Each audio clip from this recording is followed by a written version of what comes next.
UP में पिछले 4 दिनों में 4 ऐसे मंदिरों का पता चला हुआ है जो दशकों से बंद पड़े थे। इन मंदिरों में ताला लगा हुआ है, यहां कोई पूजा पाठ करने वाला नहीं था। सबसे पहले 14 दिसंबर को संभल के खगूसराय में 46 साल से बंद पड़े शिव मंदिर का पता चला। तस्वीरें आप देखिए, जिसे प्रशासन ने खुलवा दिया।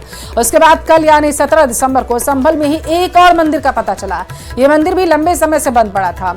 इसके अलावा काशी और मुजफ्फरनगर में भी दशकों से बंद पड़े एक मंदिर का पता चला, जिन्हें खुलवाया जा रहा। संभल में जिस दूसरे मंदिर का पता चला उसमें राधा कृष्ण की मूर्ति स्थापित है। मंदिर में हनुमान जी की भी प्रतिमा है। इस मंदिर के बारे में जानकारी मिलते ही प्रशासन एक्शन में आ गया। तुरंत मंदिर का ताला खुलवाया गया। इसके बाद इस मंदिर की भी साफ सफाई की गई। तीसरा मंदिर महादेव की नगरी काशी में भी एक ऐसा मिला जो कई दशकों से बंद है। यह मंदिर मुस्लिम बहुल मोहल्ला मदनपुरा में है और इसकी जानकारी मिलती पुलिस मौके पर पहुंच गई। यह मंदिर सिद्धेश्वर महादेव जी का बताया जा रहा है, जो कई बरस से बंद पड़ा है। स्थानीय लोगों ने बताया है कि मंदिर की देखभाल एक बंगाली परिवार किया करता था, जो अपना मकान एक मुस्लिम व्यापारी को सौंप कर चले गए। उत्तर प्रदेश में ही चौथा मंदिर मुजफ्फरनगर में मिला।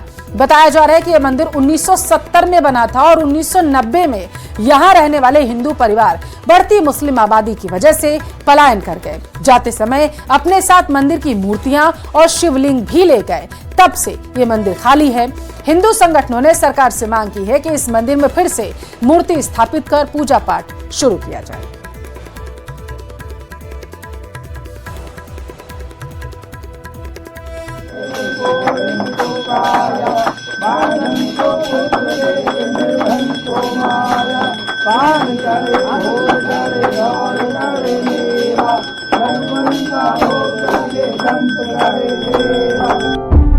छियालीस साल बाद संभल में सनातन का सूर्योदय हुआ।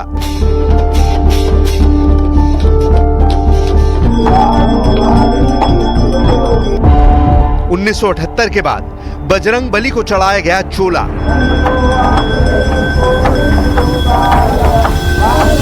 संभल में आज मंगलवार के दिन हनुमान जी की गूंज सुनाई दी।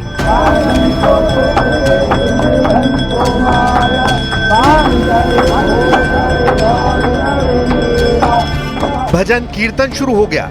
मंदिर में आरती शुरू हो गई। उत्तर प्रदेश के संभल जिले के खग्गूसराय मोहल्ले में रहने वाले लोग 46 साल बाद ऐसा नजारा देख रहे हैं। ये तस्वीरें हैं 46 साल बाद खोले गए मंदिर की साफ सफाई और उसके बाद पूजा अर्चना की। मंदिर में मौजूद शिवलिंग की आराधना महाकाल के रूप में की जाने लगी। मंदिर को उसके पुराने वैभव में वापस लाने की कोशिशें की जा रही हैं। संभल के खग्गूसराय मोहल्ले में महादेव के दर्शन करने के लिए श्रद्धालुओं की भीड़ जुटने लगी। संभल तीर्थ स्थल है और तीर्थ नगरी के रूप में जाना जाता है, जहां पर 68 तीर्थ हैं और 19 कूप है। और उसके बाद अब ये खग्गूसराय का एक महादेव का मंदिर, जिसके आने के बाद अब लोगों की भीड़ यहाँ पर जुट रही है।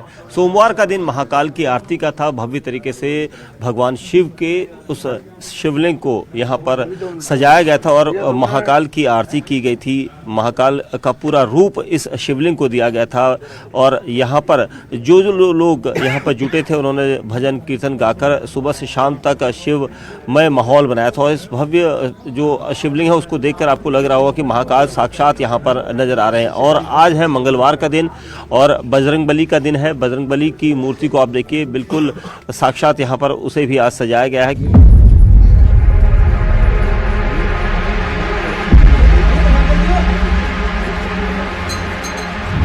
46 साल बाद खुले इस मंदिर में हनुमान जी की मूर्ति और शिवलिंग मौजूद है। मंदिर के रंग रोगन के बाद ही पूजा आरती के लिए पुरोहित की नियुक्ति की गई, जिसके बाद वहां भक्तों की भक्ति का नजारा कुछ अलग ही दिखा। सोमवार को शिवलिंग का साज श्रृंगार उज्जैन के महाकाल की तर्ज पर किया गया। यही नहीं, महाकाल की तरह महादेव के उद्घोष और डमरू की धुन के साथ महाआरती की गई। ये हमारे 68 तीर्थों में से एक तीर्थ है। यहाँ 68 तीर्थ हैं और ये देव नगरी है संभल हमारी। और यहाँ जो है भगवान श्री कल्की का 10वां अवतार होना है, जो 64 कलाओं से युक्त होंगे। और कहा ये जाता है कि जब वो अवतार लेंगे तो यहाँ पर जो है वातावरण ही कुछ और होगा। यहाँ पर कल 3 बजे बाबा का महाकाल जी का श्रृंगार करा गया और हमने अपने हाथों से ही ये श्रृंगार करा और यहाँ पर भस्म आरती हुई रात्रि में और भगवान का भजन कीर्तन और प्रसाद वितरण करा गया। और ये सब कहा जाए तो प्रशासन का ही योगदान बहुत है।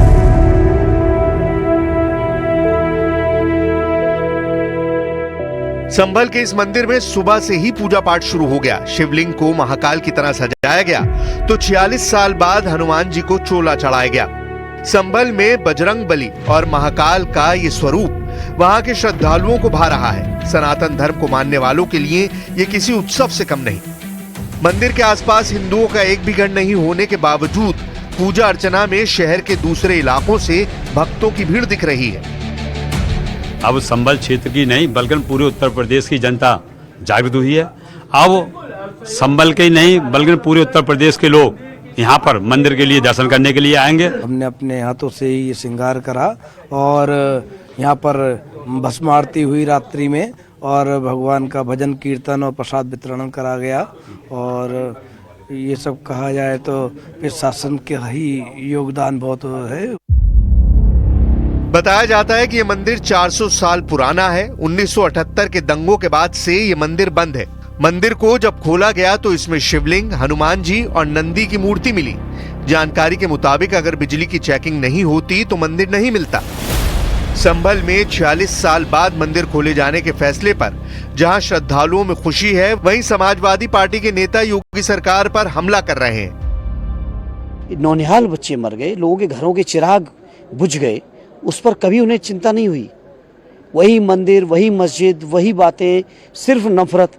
अरे प्रदेश के मुख्यमंत्री को कुछ और भी कर दो, बच्चों की चिंता कौन करेगा अगर मुख्यमंत्री आप हो तो। वह सच उजागर हो रहा है। वो कुओं के जो अंदर खुदाई हो रही है उसमें खंडित मूर्तियों का मिलना, यह समझ में आता है कि संभल में कितना अत्याचार हुआ है इतिहास में। हुआ उसकी दोषी चाहे कांग्रेस हो, चाहे उसकी दोषी समाजवादी पार्टी जैसी मानसिकता हो, लेकिन बहुत दर्दनाक इतिहास है। कांग्रेस के मुताबिक जब लोगों ने पलायन किया, कोई हिंदू नहीं बचा तो मंदिर बंद हो गया। जबकि सच ये है कि आजादी के बाद संभल में 1-2 नहीं बल्कि 14 बार दंगे हुए। इन दंगों का सबसे ज्यादा दंश हिंदुओं ने झेला है। कहाँ गए मंदिर यार? कहीं नहीं गए मंदिर, वहीं था मंदिर। ये बिला वजह का ड्रामा है। मंदिर वहीं था, वहीं बंद था मंदिर। वहां पर आबादी का पलायन हो गया था, वो बंद करके चले गए थे। कभी कभी आते थे, खोलते थे, चले जाते थे।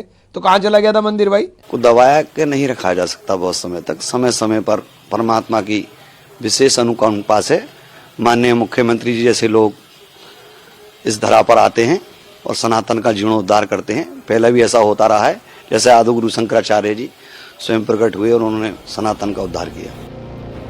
संभल में आज जहां मंदिर है वहां कभी हिंदुओं की संख्या ठीक ठाक थी और उस समय इस प्राचीन मंदिर में पूजा अर्चना का जो माहौल रहा होगा, आज वैसा ही नजारा फिर से दिखने लगा है।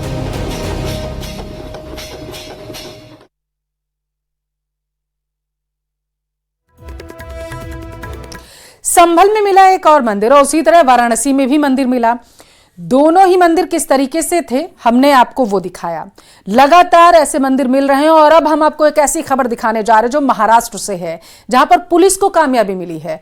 पुलिस ने एक बड़े मानव तस्कर गैंग का खुलासा किया।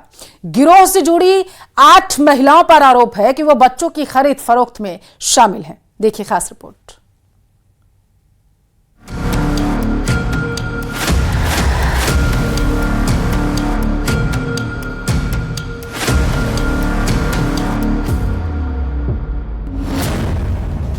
मुंबई में मानव तस्कर गैंग का भंडाफोड़।